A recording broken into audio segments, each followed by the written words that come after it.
Don't mind me, I'm just getting something to talk about that third period. As the Bruins walked in to the Nassau Coliseum, walking in like Billy Big Bollocks, as they dominated the Philadelphia Flyers 7-3 in Lake Tahoe. However, the defensive style, the speed, and the overall checking and ability of the New York Islanders have given the Boston Bruins fits in their last two appearances against this team, including a 27-save shutout by Semyon Varlamov earlier this year. The Bruins are 0-2 against the New York Islanders, hoping to reverse that, but yeah, you already know where this is going to go on the Bruins Recap Show. Boston Bruins!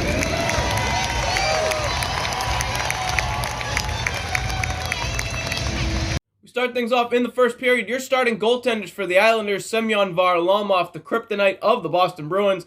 For the Boston Bruins, I feel so bad. So bad for Yaroslav Halak in this game, and we'll get to why a little bit later on. Some defensive changes for the Bruins. Again, Jeremy Lauzon, among others, out due to injury. So these are your defensive pairings for tonight. Urho Vakanainen with Charlie McAvoy on the top pair. Jakub Zboril and Brandon Carlo on the second pair. And Johnny Moore and Connor Clifton on the third pair. Good start for the Boston Bruins. It's a transition and a turnover by Boston. David Pastrnak chips it into the offensive zone to Charlie Coyle. Coyle finds Jakub Zboril and catches some miscommunication from the New York Islanders as they are caught puck watching and leaving a wide open Nick Ritchie at the front of the net. It's an easy tip in, an easy goal. 1-0 lead, 62 seconds into the game for the Boston Bruins. And you're thinking, hey, this is going to be a good start. A little bit later on in the first, though, the Boston Bruins hemmed into their own zone. Casey Cizikas gets the puck. He takes the shot. There is traffic and bodies and chaos in front of the net. Down from the point comes Adam Pelech, and he fires in the loose puck. Makes it a 1-1 hockey game. A little bit later on, and the Boston Bruins will get the puck deep. But Semyon Varlamov is actually pretty good at handling the puck. Hands it over to Nick Leddy, who passes it over to Matthew Barzal with speed in the neutral zone. And speed in the neutral zone is a killer, as here comes Barzal. With him is Jordan Eberle. The Bruins forwards of the fourth line cannot catch up, and it's a 2-on-1 as poor Johnny Moore trying to play center field, but Barzal with a hell of a shot beats Yaroslav Halak, high glove, barring in, and it's a 2-1 hockey game. Now, overall, the Boston Bruins, at least in the first period, out shooting the Islanders 15-10. They looked okay. They had some chances, just multiple occasions where the Boston Bruins were getting hemmed into their own zone in the first, and it would be a theme throughout the night.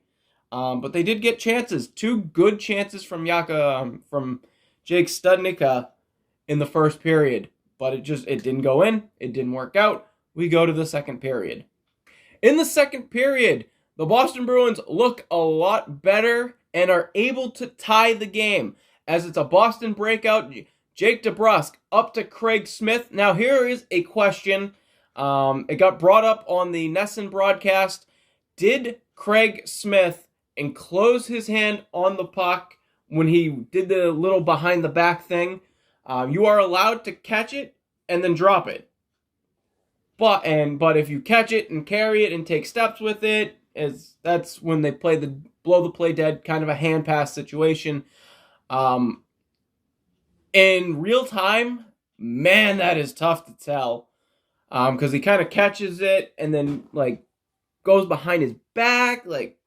Does he hold on to it? Does he enclose his hand on it? It's hard to tell. Either way, he gets the puck, puts it behind his back, gets it on his stick, heads towards the Islanders zone, and puts it towards the net, and good things happen as Jack Studnicka is crashing, but the Islanders' Matt Martin gets his stick on the puck first, which is not good because he tips it into his own net, and Craig Smith is on the board, ties the game up 2-2. Some great saves from Yaroslav Halak in the second period, and you are hoping for the Boston Bruins to finish strong in the third. In the third period for Boston, the wheels fall off the bus and the train tracks go awry and everything just goes wrong. We start things off. It's a shot by Anthony Beauvillier. Beautiful save from Yaroslav Halak. 5 Bruins surrounding the rebound. It ends up on the stick of Trent Frederick, who, to his credit, is a rookie. I will give him a modicum of slack for that fact alone. But thinks he has way too much time and space. Doesn't have any, because here comes Anthony Beauvillier, lifts the stick, takes the puck, and fires it backhand before Yaroslav Halak has any knowledge of what's going on. Doesn't get a chance to reset, because he's not expecting that shot to happen. And the Islanders take the lead.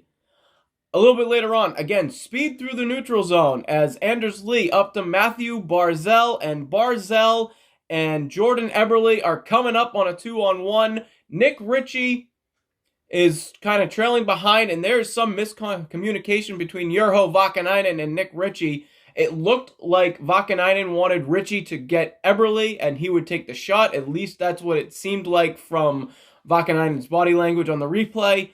Either way, Barzal over to Eberle, dekes around Yaroslav Halak, and I don't know what you would expect Yaroslav Halak to do in that situation there. 4-2, the Islanders go up. A little bit later on, Bruins will go on a power play, and J.G. Pajot gets a breakaway on the shorthand, puts it past Halak, 5-2, and the Islanders will pile 2 more goals from Anders Lee and Oliver Wahlstrom. 7-2 final. 5